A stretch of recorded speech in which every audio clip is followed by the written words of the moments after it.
कैसे हैं आप सभी। तो अगर मैं पूछूं कि आपके एग्जाम्स की तैयारी कैसे चल रही है तो आप सभी कहेंगे बहुत ही अच्छी। लेकिन यहाँ पे मेरे पास आपके लिए एक बहुत इंपॉर्टेंट क्वेश्चन है।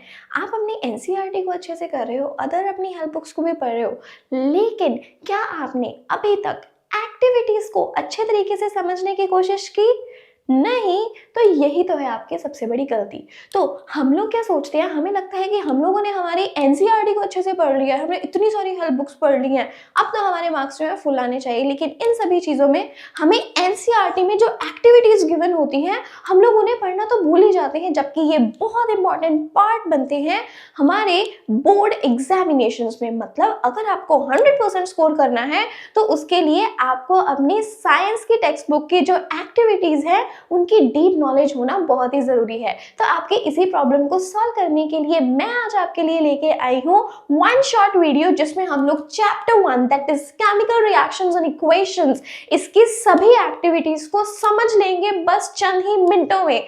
तो इस वीडियो को आपने देखना है लास्ट तक, स्किप बिल्कुल नहीं करना है। कमेंट बॉक्स में साथ साथ आपने एक्टिव रहना है और लास्ट में मुझे जरूर बताना है कि आपको वीडियो कैसी लगी। अच्छी लगी हो तो शेयर करना है साथ साथ अपने फ्रेंड्स को, सो दैट वो भी इस चीज का बेनिफिट जो है वो उठा सके। चलिए बिना किसी देरी के हम लोग स्टार्ट करते हैं। तो सबसे पहले हम लोगों के chapter chemical reactions and equation का एक्टिविटी 1.1 हम लोग डिस्कस करेंगे। यहाँ पे क्या है, हम लोगों को गिवन है that clean a magnesium ribbon. So basically जो आपका एक्टिविटी 1.1 है इसमें मैग्नीशियम रिबन के बर्निंग की बात होगी कि अगर हम लोग मैग्नीशियम रिबन को बर्न करते हैं तो क्या होगा। So you have to clean a magnesium ribbon about 2 centimetre long by rubbing it with sand paper. सबसे पहले यहाँ पे जो हमें गिवन है दैट इज कि जब आप मैग्नीशियम रिबन लोगे आपको उसे सबसे पहले क्लीन करना है with the help of a sand paper. तो ये जो पॉइंट है ये पॉइंट बहुत ही ज्यादा इंपॉर्टेंट है। This point is very important और यहां से ही तो क्वेश्चन बना दैट मैग्नीशियम रिबन को क्लीन करने से कि बर्न करने से पहले क्लीन क्यों करना पड़ता है। द रीजन इज कि जो मैग्नीशियम है इसके ऊपर एक प्रोटेक्टिव लेयर बनी रहती है जो कि इसे फर्दर बर्न होने से रोकती है। तो सबसे पहले उस जो प्रोटेक्टिव लेयर है उसे रिमूव करना पड़ता है और तभी जाकर ये बर्न होता है। तो सबसे पहले हमने रिबन को क्लीन कर लेना है, देन इसको टोंग्स की हेल्प के साथ पकड़कर बर्न करना है, किसमें, बंसन बर्नर की हेल्प के साथ। तो आपने क्या याद रखना है, जब भी आप मैग्नीशियम रिबन को बर्न करते हो, मैग्नीशियम रिबन को बर्न करने पर निकलती है व्हाइट डैजलिंग फ्लेम। क्या मिलती है यहाँ पे आपको? White dazzling flame. Dazzling flame बोलते हैं जिसमें बहुत ही ज्यादा चमक रहती है, बहुत ज्यादा चमकीली एक व्हाइट कलर की जो फ्लेम है उसमें से पैदा होती है। तो ये पॉइंट है यहाँ पे, ये कीवर्ड है जो आपको याद रखना है। इसके बाद जब ये मैग्नीशियम रिबन बर्न हो जाता है, इसके एशेस को अगर आप कलेक्ट करते हो तो इसके जो एशेस हैं ये मिलेंगे आपको व्हाइट कलर के। सो बेसिकली हुआ क्या, जब मैग्नीशियम को बर्न किया गया ऑक्सीजन की प्रेजेंस में तभी ये कन्वर्ट हो गया मैग्नीशियम ऑक्साइड में। तो ये जो आपको ऐश मिल रहे हैं, व्हाइट एशेस हैं, ये व्हाइट ऐश हैं मैग्नीशियम ऑक्साइड के। ओके, सो ये एक्टिविटी हमें यही समझा रही है। तो यहाँ पे देखो क्या क्या लिखा है। बर्न करने के बाद क्वेश्चन यही है, व्हाट डू यू ऑब्जर्व, आपने क्या ऑब्जर्व किया। ऑब्जर्वेशन में यही है, मैग्नीशियम रिबन को अगर आप ऑक्सीजन में बर्न करोगे आपको मैग्नीशियम ऑक्साइड मिलेगा। मैग्नीशियम ऑक्साइड का कलर क्या है यहाँ पर? व्हाइट। अब बोर्ड एग्जाम में यहाँ से आया था मल्टीपल चॉइस क्वेश्चन 2020 एग्जामिनेशन में, तो उन्होंने क्या पूछ लिया, कहते कि जब भी आपने मैग्नीशियम रिबन लिया, उसको बर्न किया, उसके एशेस को कलेक्ट कर लिया, एशेस को कलेक्ट किया है आपने जिस चाइना डिश में, वो चाइना डिश जो है वो गीली है, वेट चाइना डिश में आपने इसको कलेक्ट किया। अगर वेट चाइना डिश में हम लोगों ने इसको कलेक्ट किया है तो बेसिकली होगा क्या, अगर मान लो ये जो चाइना डिश है ये वेट है, बना क्या, मैग्नीशियम ऑक्साइड। जब ये मैग्नीशियम ऑक्साइड पानी के साथ रिएक्ट करेगा तो बन क्या गया, magnesium hydroxide which is a base. तो ये पॉइंट भी आपको याद रखना है, इस तरह से जो क्वेश्चन है वो घुमा दिए जाते हैं। तो यहाँ पे हमारा एक्टिविटी 1.1 जो है वो क्लियर हो गया। अभी हम लोग आगे बढ़ेंगे हमारी नेक्स्ट एक्टिविटी पर। नेक्स्ट हमारी एक्टिविटी आ गई 1.2। 1.2 ये है 1.2 एक्टिविटी आपको बता रही है the reaction between lead nitrate and potassium iodide, the reaction between lead nitrate and potassium iodide. So if this is lead nitrate is PbNO3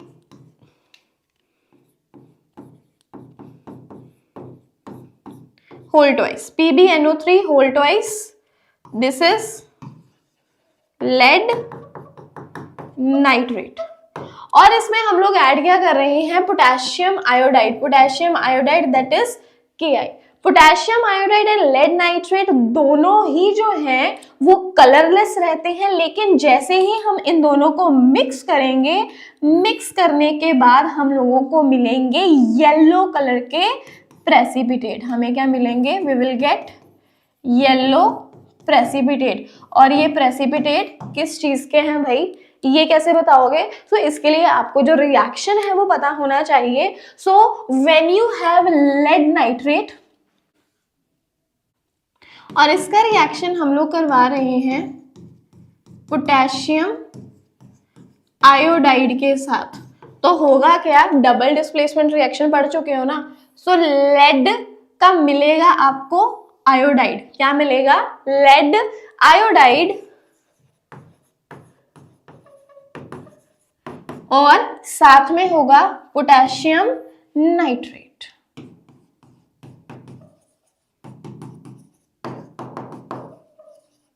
और ये जो येलो प्रेसिपिटेट्स हैं ये लेड आयोडाइड के हैं। लेड आयोडाइड के आपको मिले हैं PbI2 is lead iodide. Lead iodide के आपको येलो प्रेसिपिटेट मिलेंगे। ये एक्टिविटी हमें इस चीज के बारे में बता रही है। सो बेसिकली ये एक्टिविटी है चेंज की, मतलब कैसे पता चलेगा कि हमें रिएक्शन हो गया है।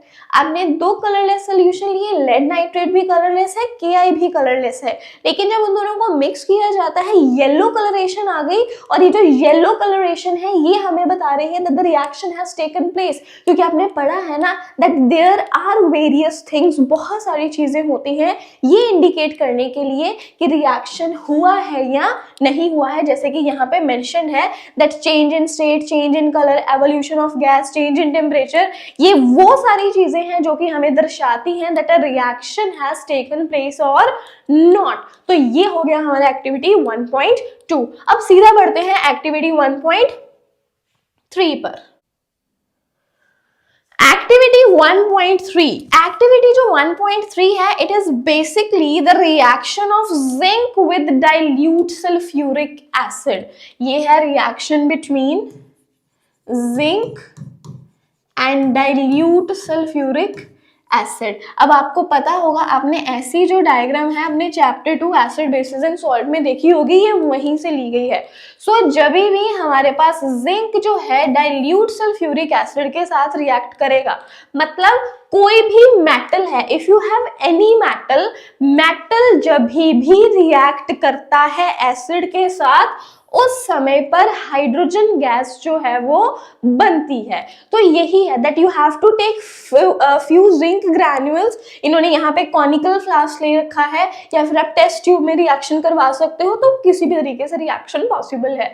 उसमें ऐड करना है डाइल्यूट हाइड्रोक्लोरिक एसिड या सल्फ्यूरिक एसिड। तो जैसे मैंने आपको बताया मेटल का रिएक्शन एसिड के साथ करवाना है, चाहे HCl ले लीजिए चाहे H2SO4 ले लीजिए। ओके, देन बताना है आपने क्या ऑब्जर्व किया। क्या ऑब्जर्व करोगे कि यहां से जो है हाइड्रोजन गैस इवॉल्व होगी, और हाइड्रोजन गैस की इवॉल्व जो एवोल्यूशन है उसे हम लोग टेस्ट कैसे कर सकते हैं, with the help of a burning candle.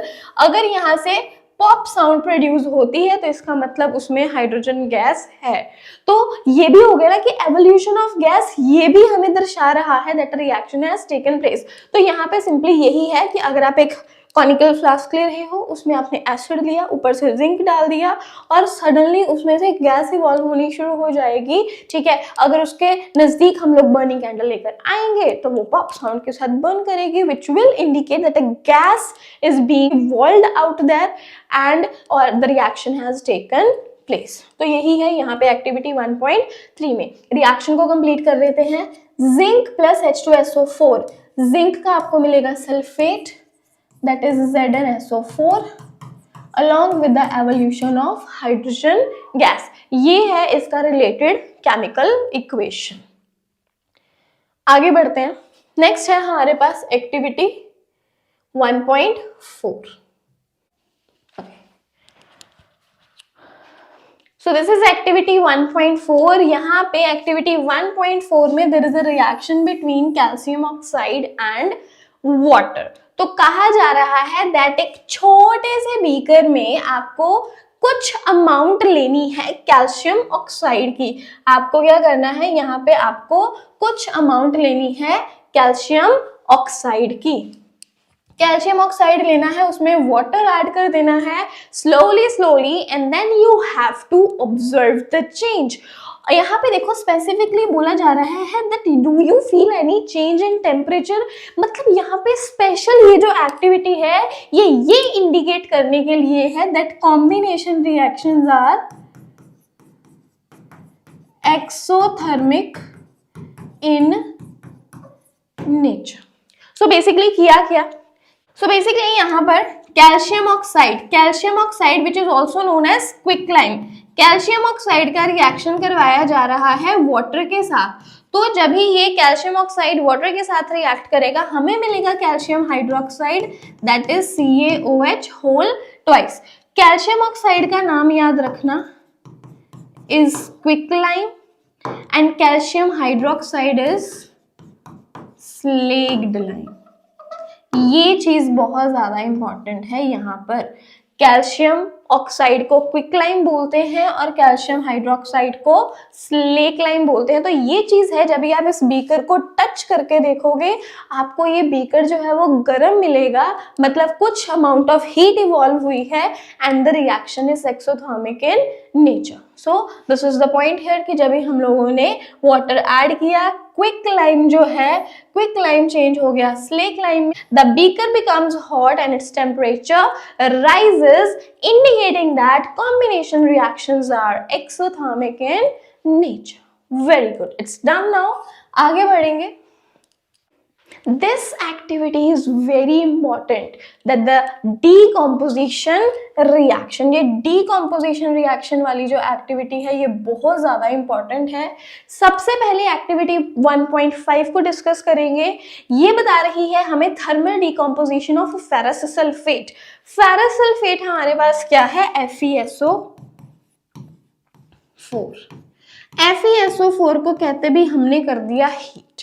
जब भी हमने FeSO4 को हीट करा तो यहां से बनेगा हमारे पास Fe2O3 along with the evolution of two gases SO2 and SO3। दो गैसेस इवॉल्व हो रही हैं, SO2 gas and the SO3 gas. ये जो सारी की सारी एक्टिविटी है ये SO2 एंड SO3 की एवोल्यूशन के साथ रिलेटेड है, क्योंकि आप यहाँ से इमेज में देख सकते हो कि जो बच्चा है ये इस एक्सपेरिमेंट को परफॉर्म कर रहा है और आप देख सकते हो that there is a burner है यहाँ पर, ठीक है। बर्नर में टेस्ट ट्यूब लिया, टेस्ट ट्यूब में डाल दिया फेरस सल्फेट और उसको हीट करना शुरू कर दिया और आप देख सकते हो यहाँ पे डायग्राम में कुछ इवॉल्व हो रहा है ऐसा दिखाया जा रहा है।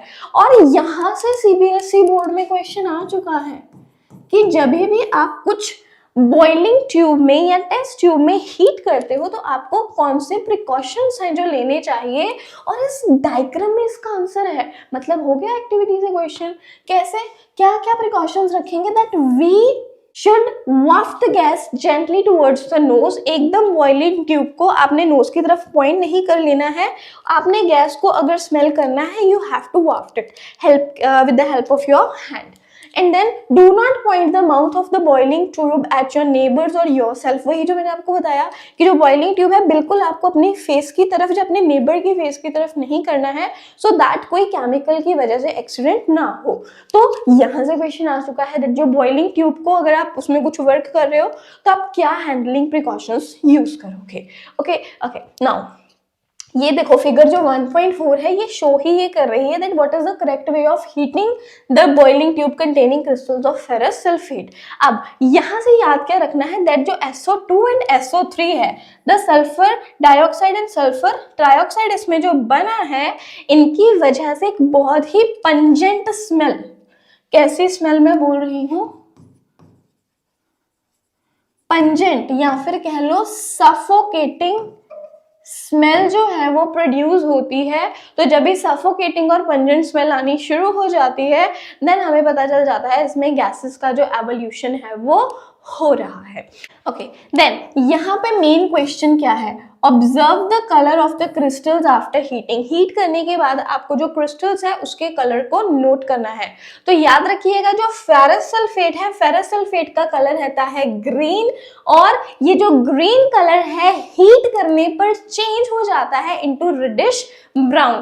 तो जो कलर है वो ग्रीन से चेंज हो जाएगा टू रेडिश ब्राउन, क्योंकि आपको पता है ये जो फेरिक ऑक्साइड है Fe2O3 ये वही रस्ट वाला फॉर्मूला है। तो जिस तरीके का रस्ट रहता है वैसा कलर जो है इसमें डेवलप होना शुरू हो जाता है। तो इसके बाद और क्या है, you can also smell the characteristic odour of burning sulphur. Burning sulphur के जो ओडर है आप उसको कैरेक्टरिस्टिक ओडर को महसूस कर सकते हो। स्मेल बहुत ही पंजेंट और सफोकेटिंग रहती है। तो ये पॉइंट है यहाँ पर कि जब भी हमने फेरस सल्फेट लिया जो कि ओरिजिनली एग्जिस्ट करता है एज FeSO4.7H2O, मतलब ये एक हाइड्रेटेड सॉल्ट है, हीट करने पे ये अपने वाटर मॉलिक्यूल्स को पहले लूज करता है और जब ये एनहाइड्रस फॉर्म में आ जाता है देन ये फेरिक ऑक्साइड में कन्वर्ट हुआ along with the evolution of SO2 and SO3, जो कि एक बहुत ही सफोकेटिंग स्मेल क्रिएट करते हैं। और फेरिक ऑक्साइड एक सॉलिड है जिसका कलर आपको मिलेगा रेडिश ब्राउन। डन, अभी बढ़ेंगे हम लोग हमारी नेक्स्ट एक्टिविटी पे।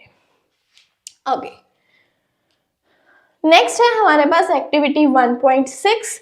एक्टिविटी 1.6 है हमारी related to thermal decomposition of lead nitrate. It is related to thermal decomposition of lead nitrate.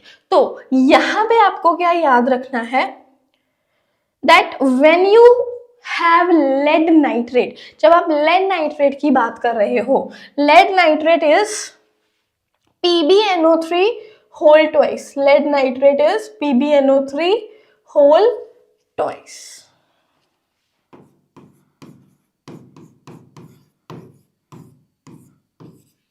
जब भी आप लोग इसको हीट करोगे ये कन्वर्ट हो जाएगा into lead oxide along with the evolution of nitrogen dioxide and oxygen gas. Reaction बहुत ज्यादा इंपॉर्टेंट है एग्जाम्स में, कभी इसको छोड़ के मत याद जाना। और यहाँ पे कलर ऑब्जर्वेशन आपको करनी है। लेड नाइट्रेट का कलर रहता है व्हाइट और लेड ऑक्साइड है इसका कलर रहता है येलो और we can say light yellow. तो आप व्हाइट कलर का सॉल्ट लोगे, उसे हीट करना शुरू करोगे, कुछ समय के बाद टेस्ट ट्यूब इस तरह से ब्राउन हो जाएगी क्योंकि यहां से ब्राउन गैस इवॉल्व हो रही है और ये ब्राउन गैस कौन सी है, नाइट्रोजन डाइऑक्साइड। मैंने ये जो रिएक्शन है अपनी क्लास को करवाया था और एक्टिविटी मैंने रिकॉर्ड करी थी और यूट्यूब पे डाली भी है, तो उसका जो लिंक है वो भी मैं आपको डिस्क्रिप्शन में दे दूंगी। लाइव देखना चाहते हो तो वो भी देख लेना। डन।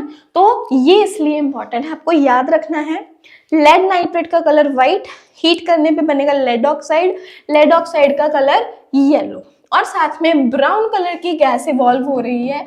ये ब्राउन कलर की गैस कौन सी है, नाइट्रोजन डाइऑक्साइड। ये है इस एक्टिविटी में जो इंपॉर्टेंट है, यही इसकी ऑब्जर्वेशन है दैट व्हाइट सॉल्ट कन्वर्ट हो जाएगा येलो में, साथ में ब्राउन कलर की गैस जो है वो इवॉल्व होगी।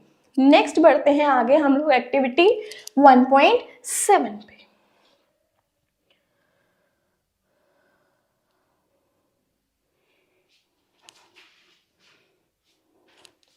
एक्टिविटी 1.7 रिलेटेड है to the electrolytic decomposition of water. So ये जो इन्होंने सेटअप दिया है, इसकी बजाय हम लोग एक बड़ा सा सिंपल सा सेटअप लगा सकते हैं। We could take a beaker और उसमें हम लोग पेंसिल दोनों एंड से शार्पन करी हुई डाल सकते हैं। क्यों? क्योंकि ये पेंसिल्स बनी हुई हैं ग्रेफाइट के। आपको पता है ना, जो पेंसिल लेड है that is basically graphite, and graphite can conduct electricity. Graphite जो है वो इलेक्ट्रिसिटी कंडक्ट करता है। सो ये जो कार्बन है, graphite is basically carbon. Graphite क्या है? कार्बन। तो हमने कार्बन, ये जो दो पेंसिल्स है इस वक्त यहाँ पर इलेक्ट्रोड्स का काम करेंगी।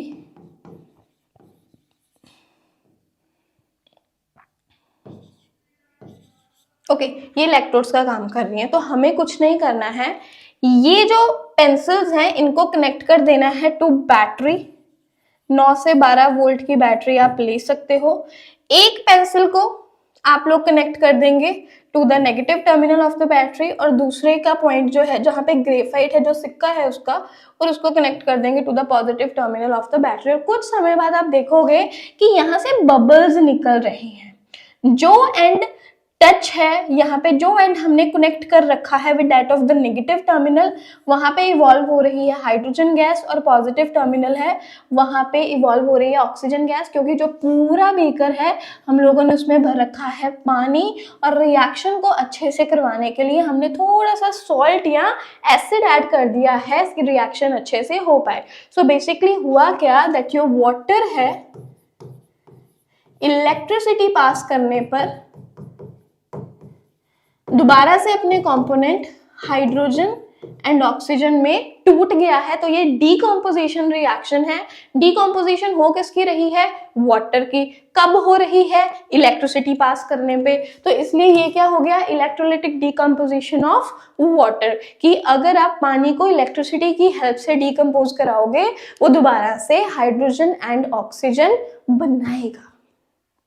ठीक है, बैलेंस करेंगे अगर इसको, it will give you 2H2 will give you 2H2 plus O2। तो मतलब जो हाइड्रोजन एंड ऑक्सीजन है ये 2:1 में बनते हैं। डन, बस यही है हमारी एक्टिविटी 1.7। आगे बढ़ेंगे टू द एक्टिविटी 1.8। एक्टिविटी 1.8 हमें बता रही है photolytic decomposition of silver chloride. Photolytic decomposition हम लोग बोलते हैं जब ये डीकॉम्पोजिशन जो है वो सनलाइट की प्रेजेंस में हो।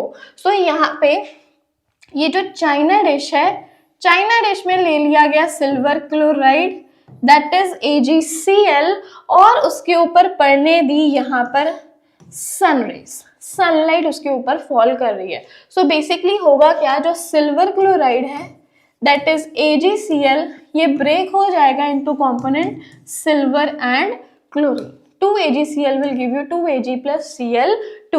यहाँ पे ऑब्जर्व करने वाली बात ये है कि ये जो जब ये इसकी डीकॉम्पोजिशन होगी सिल्वर की तरह, यहाँ पे इसका बड़ा ही सिल्वरी एंड ग्रेइश सा कलर जो है कंपोनेंट जो है वो आपको मिलेगा। ये दर्शाते हुए दैट सिल्वर क्लोराइड जो है अब वो सिल्वर और क्लोरीन में टूट चुका है।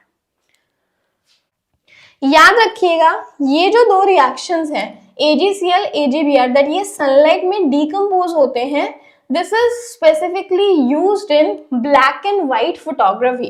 Black and white photography में AgCl और AgBr को यूज किया जाता है just because इनकी photolytic decomposition के कारण। नेक्स्ट आगे बढ़ते हैं। नेक्स्ट है हमारे पास displacement reaction, displacement of copper by iron. So basically यहाँ पे क्या किया, एक टेस्ट ट्यूब ली, टेस्ट ट्यूब में ऐड कर दिया कॉपर सल्फेट। टेस्ट ट्यूब ली और टेस्ट ट्यूब में क्या ऐड कर दिया? Copper sulphate. सो यहाँ पे copper sulphate that is CuSO4, साथ में इन्होंने डाल दी यहाँ पे iron nails, iron that is Fe। अब ये जो आपको एक्टिविटी सीरीज के बारे में तो पता ही है, एक्टिविटी सीरीज में अगर हम लोग लोकेट करते हैं, so this is our copper and this is iron. Iron क्या है, अभी ऊपर लाई कर रहा है इसलिए मोर रिएक्टिव है। कॉपर जो है, copper is less reactive, copper less reactive है, आयरन ज्यादा रिएक्टिव है, इसलिए जो Fe है वो Cu को क्या कर देगा, डिसप्लेस कर देगा और हमारे पास क्या बन जाएगा, FeSO4 along with Cu। कैसे पता चला यही बना है, कुछ समय के बाद जो कॉपर सल्फेट है उसका ओरिजिनली कलर रहता है ब्लू, और धीरे धीरे जो इसका ब्लू कलर है वो किस में कन्वर्ट होना शुरू हो जाएगा, the blue colour will slowly turn green. और इस तरह से ये जो आप देख सकते हो कि आपको इस तरह से जो ब्राउन पैचेस हैं आपको मिलने शुरू हो जाएंगे ओवर द नेल्स। तो ब्लू से कलर क्या हो जाएगा, ग्रीन। और जो पूरा का पूरा सोल्यूशन है, जो आयरन नेल्स हैं, आयरन नेल्स के ऊपर आपको ब्राउन कलर के डिपॉजिट्स जो हैं वो दिखाई देंगे, इस तरह का ब्राउन डिपॉजिट जो है वो आपको कॉपर नेल्स के ऊपर दिखाई देगा। यही बता रही है हमें एक्टिविटी हमारी 1.9। और ये दर्शाया भी हुआ है कि जो आयरन नेल पहले बिल्कुल नई जैसी थी उसके ऊपर अभी जो ब्राउन कलर का कॉपर है वो थोड़ा सा डिपॉजिट हो गया है। Next activity 1.10, double displacement reaction से प्रेसिपिटेशन दर्शा रहे हैं, दैट जब भी आपके पास है sodium sulphate, when you have sodium sulphate that is Na2SO4 और आप इसमें ऐड कर देते हो barium chloride BaCl2। Double displacement is like sodium किसके साथ अटैच हो जाएगा, Cl के साथ, मेकिंग NaCl, और बेरियम को किसके साथ जुड़ना पड़ेगा, सल्फेट के साथ, दैट इज BaSO4। और ये इनसॉल्युबल मटेरियल है, इस तरह आप देखोगे दैट वाइट कलर के प्रेसिपिटेट्स बन गए हैं। किसके हैं ये वाइट प्रेसिपिटेट्स, BaSO4 के। तो बेरियम सल्फेट जो है वो डिसॉल्व नहीं होता है सॉल्वेंट में और इसके वाइट कलर के जो प्रेसिपिटेट्स हैं वो बन जाते हैं और ये आपको दिखेंगे टेस्ट ट्यूब में बने हुए। नेक्स्ट आगे बढ़ते हैं to activity 1.11, it is the oxidation of copper to copper oxide। अब क्या किया यहाँ पर, एक चाइना डिश में ले लिया गया कॉपर। कॉपर का कलर क्या रहता है, ब्राउन। कॉपर इनिशियली कॉपर का पाउडर भी लोगे वो आपको ब्राउन कलर का मिलेगा और इसको ऑक्सीजन की प्रेजेंस में हीट करना शुरू कर दिया तो जो ब्राउन है वो इस तरह से उसका कलर क्या हो जाएगा, ब्लैक। तो आपको एक ब्लैक कलर का सब्सटेंस मिलेगा। ये ब्लैक कलर का सब्सटेंस क्या है, कॉपर ऑक्साइड। तो ये आपको बता रहा है जब जो कॉपर है वो ऑक्सीडाइज हो जाता है कॉपर ऑक्साइड में, जब ऑक्सीजन की प्रेजेंस में उसे हीट किया जाता है।